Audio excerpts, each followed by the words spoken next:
अब आपका next topic है कोस्ट शीट विद प्रॉफिट। ठीक है, कल हमने किया था सिंपल कोस्ट शीट के बारे में। आज आपका टॉपिक है कोस्ट शीट विद प्रॉफिट।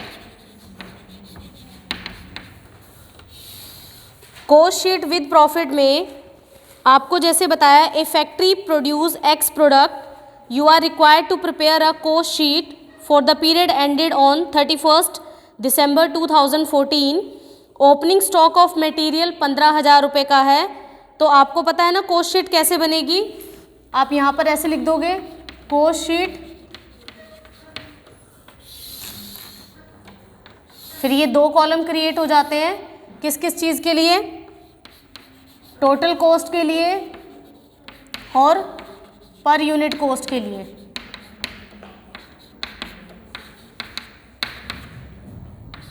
ये नीचे लिखना है वैसे आपको। ओपनिंग स्टॉक ऑफ मटेरियल 15,000 रुपये का है, हम यहाँ पर लिख देंगे opening stock of raw material कितने का, 15,000 रुपये का। पर यूनिट अभी हमें नहीं पता क्योंकि ये नहीं पता कितनी यूनिट मैन्युफैक्चर्ड हुई है। परचेज ऑफ मटेरियल क्या करेंगे, इसका 1,70,000 रुपये का ऐड कर देंगे, ऐड परचेज ऑफ मटेरियल कितने का है, 1,70,000। ओके, अब ओपनिंग आ गया प्लस परचेजिंग होगी, और यानी कि हमें अगर क्लोजिंग स्टॉक दे रखा होगा तो वो हम इसको क्या कर देंगे, लेस कर देंगे। आपका लेस हो जाएगा closing stock of raw material. पहले हम इसको देख लेते हैं कितना हो गया ये, 1,85,000। उसके बाद क्लोजिंग स्टॉक ऑफ मटेरियल आपका 10,000 रुपये का है। माइनस करने के बाद आपके पास कितना मटेरियल कंज्यूम्ड आ जाता है, 1,75,000। आगे बढ़ते हैं, प्रोडक्टिव वेजेस। आपके जो प्रोडक्टिव वेजेस हैं वो डायरेक्ट वेजेस भी बोलते हैं उसको हम, तो प्रोडक्टिव वेजेस आपके यहाँ पर लिखे जाएंगे जैसे डायरेक्ट वेजेस लिखे जाते हैं। आपके पास प्रोडक्टिव वेजेस कितने के हैं, 50,000 रुपये के। यहाँ पर आपका प्रोडक्टिव वेजेस आ गया कितना, 50,000 रुपये। टोटल किया आपका बैलेंस अभी नहीं करते, देख लेते हैं। हाँ, ये आपके पास अदर प्रोडक्टिव मैन्युफैक्चरिंग, फिर से भी अदर प्रोडक्टिव मैन्युफैक्चरिंग एक्सपेंस आपके 8,000 रुपये के हैं। तो टोटल कितना हुआ, 2,33,000। ये आपकी क्या आ गई, प्राइम कॉस्ट। ठीक है, अब 1 बाय 1 पढ़ते हैं। देखो क्या कहता है, कहता है जो फैक्ट्री ओवरहेड होंगे वो 80% होंगे प्रोडक्टिव वेजेस का। ठीक है, तो यहाँ पर जो आपके ऐड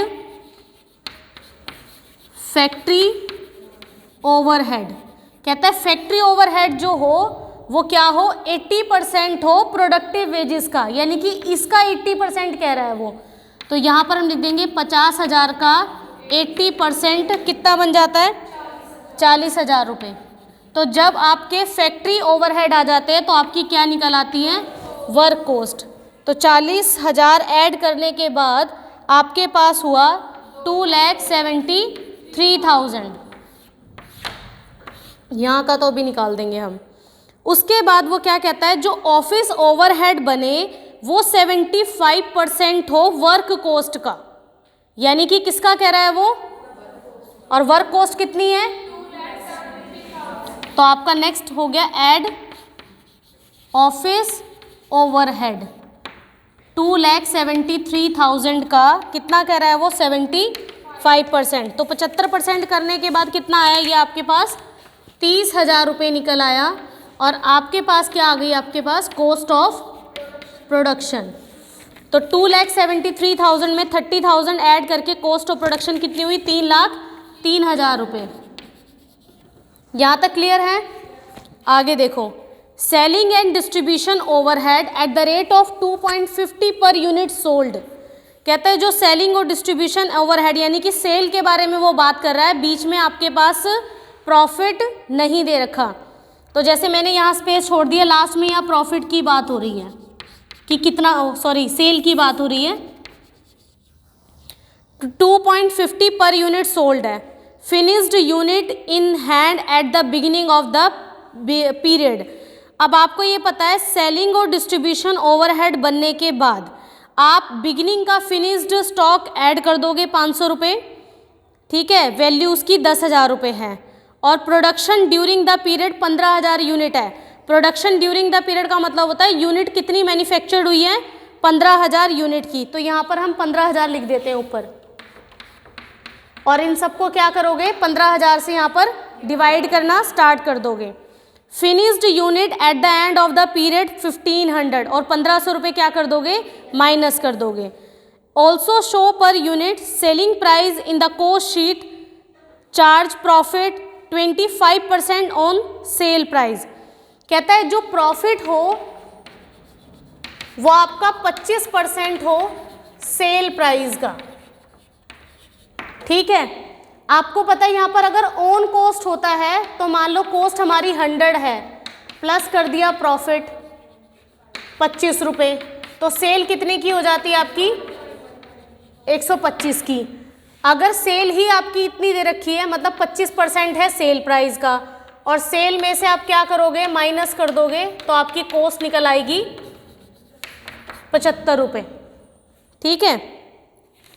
अब देखो जरा पीछे अपनी बुक में, कहता है आपके पास जो कॉस्ट ऑफ प्रोडक्शन है वो ये 15,000 यूनिट की आई है, जिसका आंसर 3,03,000 रुपये है। मतलब 15,000 का ही तो आया ना यहाँ पर, 3,03,000 रुपये value. Add opening stock of finish goods, 500 रुपये की वैल्यू कितनी बता रहा था, 10,000 रुपये, वो आपने क्या किया ऐड कर दिया। अब 15,500 रुपये की वैल्यू कितनी आ गई, 3,13,000 रुपये।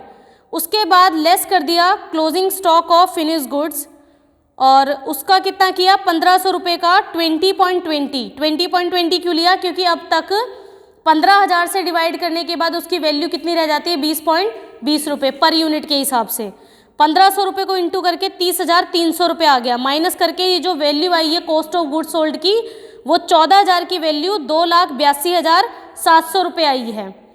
सेलिंग और डिस्ट्रीब्यूशन ओवरहेड कितना होना चाहिए, वो कह रहा है 2.50 पर यूनिट के हिसाब से हो, तो 14,000 का 2.50 पर यूनिट के हिसाब से वैल्यू बन जाती है 35,000 रुपये, तो कितना आ जाएगा 3,17,700 रुपये। कहता है जो प्रॉफिट हो वो सेल का 25% हो, लेकिन हमें यहाँ पर सेल तो दे ही नहीं रखी, कॉस्ट के ऊपर करना है, तो क्या करोगे कॉस्ट का 25/75 कर दोगे, तो अब आपका क्या निकल आएगा प्रॉफिट निकल आएगा, और उसके बाद आपकी क्या आ जाएगी सेल आ जाएगी। समझ आया ये क्वेश्चन। नेक्स्ट देखो cost sheet with statement of profit. अब आप मुझे बताओगे कि कैसे क्या है। मटेरियल यूज्ड है, पहले मटेरियल लिखा 1,00,000 रुपये, डायरेक्ट वेजेस क्या हो जाएंगे प्लस हो जाएंगे। मटेरियल और वेजेस को प्लस करने के बाद आपकी क्या निकल आई प्राइम कॉस्ट।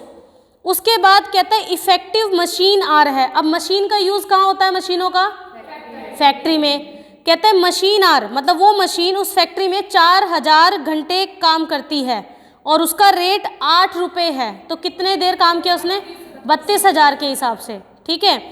तो इसका मतलब ये जो दो चीज़ है 4,000 × 8 32,000 रुपये, ये आपके बन गए फैक्ट्री ओवरहेड 32,000 के। आपके पास क्या निकल आई वर्क कॉस्ट। कहता है जब ऑफिस ओवरहेड जो हो वो 10% हो वर्क कॉस्ट का। रोकना वीडियो।